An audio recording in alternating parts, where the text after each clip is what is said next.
This video is presented by Western and Southern Financial Group, a game plan for your financial future. Every great team starts with a strong foundation, and your future should too. With life insurance built like a championship roster, Western and Southern helps protect what matters most so you can focus on winning today while planning for tomorrow. Whether you're just starting out your journey, building your dynasty, or ready to retire like a champion, Western and Southern has the right play for your life stage. Visit westernsouthern.com to get your free life insurance quote today. Western and Southern, built to win. All right, here we go. Let's look at these playoff matchups as they have been solidified. We're not going to do the full preview here. We'll save the full preview for the Wednesday show, but let's take a look at the AFC. Excuse me. Let's look at the AFC first. We've got the Denver Broncos getting the bye here. And then the three games that we have on Wild Card Weekend. We got the Chargers traveling to the Patriots. We've got the Bills traveling to Jacksonville to take on the Jags. And then we've got the Texans traveling to Pittsburgh to take on the Steelers. Either quick words on all of them. Maybe you just want to focus on one. Dalton, give me a shout out here. Your thoughts on the AFC playoff picture. As wide open a playoff picture as I've ever seen. You look at this playoff picture with the AFC. No Mahomes. No Joe Burrow, no Lamar Jackson. I know. And Josh Allen's a 6th seed. So yeah, you're talking about the weirdest AFC playoffs I think you possibly could. And I think any of those 6 teams in the first round, any of them could win any of those games. I think, to me, I honestly think Bills-Jaguars, I think it's the best game of the entire weekend. I think it's going to be just fantastic. You've got Josh Allen. Obviously, you would argue the best quarterback remaining, unless Matthew Stafford's having the MVP type year, Drake Mason. But Josh Allen's the scariest single player remaining in this postseason. And the way Trevor Lawrence is playing, he's trying to play his way into that conversation as well. And we just talked about how well-rounded the Jaguars are. If the Bills are going to get that win in Jacksonville, it's going to take everything they have. And we know they're not always quite as good on the road. I really think Bills-Jags is the best game of this entire wild card weekend. I'm very excited for this side of the bracket, specifically for Jacksonville, because they're facing such an intriguing opponent with Buffalo, who has been there, who is battle-tested, who is hungrier than ever, and yet Buffalo is running into what might be just the hottest team in the NFL right now in Jacksonville. I teased this earlier in the show.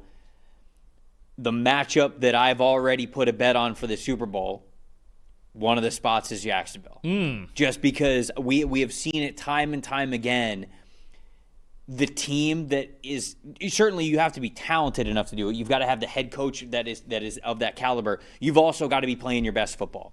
And I just have so much faith in this team playing their best football right now. I think that them drawing Buffalo is a tough ask because of everything that Buffalo has been through and how seasoned they are as a postseason team. But you are hosting this game as well. If they had to go to Buffalo, I'd be more nervous about it. But the fact that they are hosting this game makes me feel good about Jacksonville getting a really tough win against a really good opponent and advancing in this one. I'd take New England hosting the Chargers. I just don't think the Chargers have quite enough right now. I think with Justin Herbert, I suppose all things are possible because he's been playing extremely well, but I just think that New England is playing too well as well. I think Josh McDaniels and this entire offense is clicking just far too well for them to lose that game. So I think I like New England a little bit there. And then, God, Pittsburgh and Houston, you'd think right off the bat you pick Houston, but there's a world where Pittsburgh can keep it a lot closer than people are expecting. I don't have any of these 3 games decided yet. I think the Chargers are fully capable of going into New England. With their defense, they are capable of doing that. Yes, they are. And I think if you're going to beat the Chargers, it's got to be the pass rush, and that might be the biggest question I have left about New England. It is true. It is true. We'll obviously dive deeper into all of those when we're previewing this. When we are previewing this on Wednesday. On the NFC side of things, Seattle has the 1 seed, so they're not going to be playing this weekend. But Green Bay travels to Chicago. Part 3 here of Packers and Bears. Love that. Niners and the Eagles, we talked about this a little bit earlier in the show, how that's a tough draw for the Niners, given how well the Niners have played this year, how commendable it is that they have gotten over the injuries that they have gotten over, how good their offense has looked as of late, and they probably drew the worst matchup possible, having to go Philadelphia to play that Eagles team. And then you got the Rams and the Panthers. Part 2 of that one, the rematch, the Panthers with a massive upset over the Los Angeles Rams in the middle of the season when they took down the Rams in Carolina. And so once again, same field, same situation, just a lot more on the line here now. What do you think about these matchups, Dalton? I think obviously the NFC West sticks out with those three teams right there, with Seattle, with the Rams, and with San Francisco. I mean, just three outstanding football teams that did I see a stat that the Arizona Cardinals lost more games than those three teams combined? Is that I think that's the stat that I saw. Either as many or more than those three teams combined, I believe. What, the other teams in their division? Yes.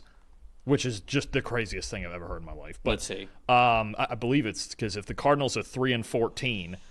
Cardinals are 3-14, and the rest of the division has lost 13 games. Yeah, it's tough. It's tough. Tough division, but three really good teams. And I think one of the storylines here is going to be the way that two of these teams approached Week 18, the Eagles and the Rams. The Eagles sitting everybody, taking the loss to the Commanders. The Bears lost to the Lions. Could have had the 2 seed had they gone out and beaten the Commanders, and with their starters, they almost surely would have, right? And then you look at the Rams that Sean McVay said all week since Monday, that loss. He said, we need to play better football. Our starters are playing. We're approaching week 18 like normal. And obviously you don't want to disrespect anybody. And Carolina's beaten them once already.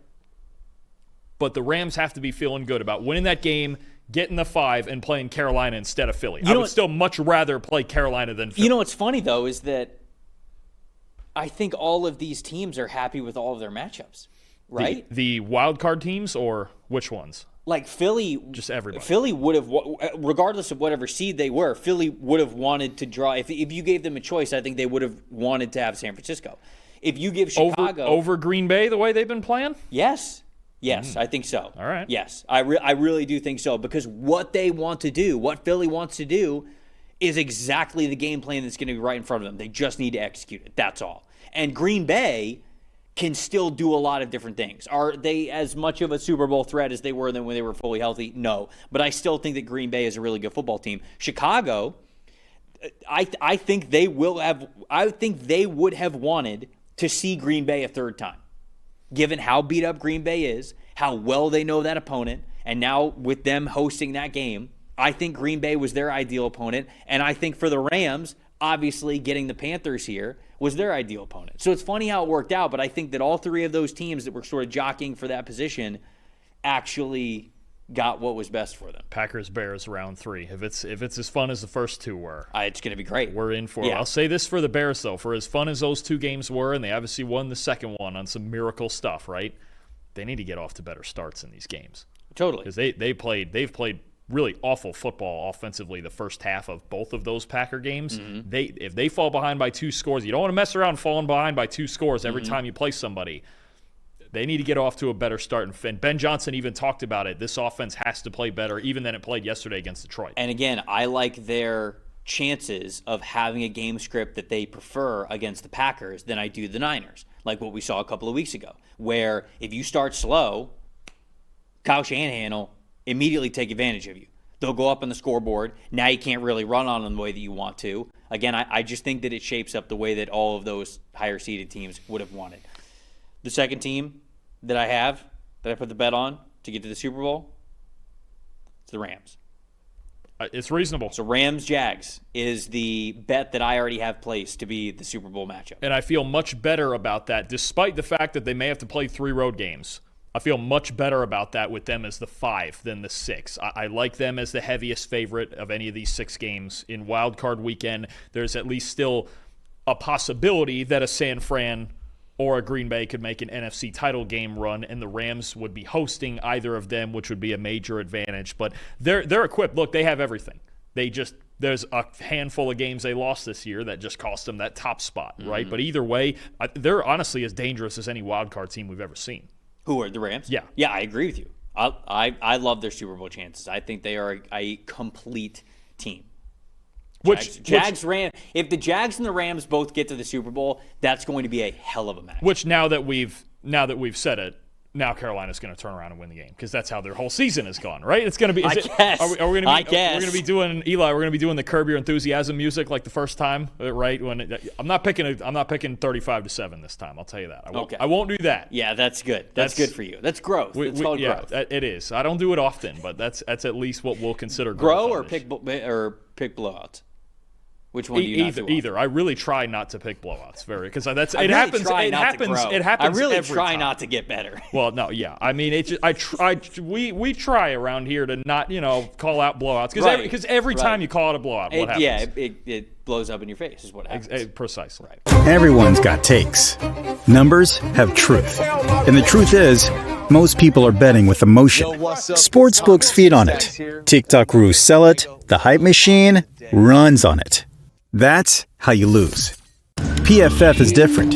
You're betting with winning data. The same data trusted by all 32 NFL teams and the sharpest minds in the game. PFF betting tools take every prop, every matchup, every angle, and run them through our custom models. Built on the best football data in the world. What comes back is your edge. Simple, sharp, and built to win. Want to go deeper? PFF puts a pro-level analytics department in your hands, giving you the same insights teams use to find every advantage. Build your game plan with matchup analysis. Project every snap, every matchup, and every edge before kickoff, because the smartest plays start long before Sunday. Hit rates show how a player performs against their prop and against defenses built the same way. It's the data that gives you real confidence in every pick. Next, Key Insights translates PFF data into the story behind every matchup, giving you the why that powers your bets. From coverage schemes to defensive looks, it's the context that turns raw numbers into winning decisions. When you're ready to take action, filter through every prop on the market and focus on the opportunities that matter, by game, matchup, or value. Then, shop for the best available line in your area and tap your book of choice to place the bet instantly. Everyone's got takes. But now, you've got truth. Bet with data, win with PFF.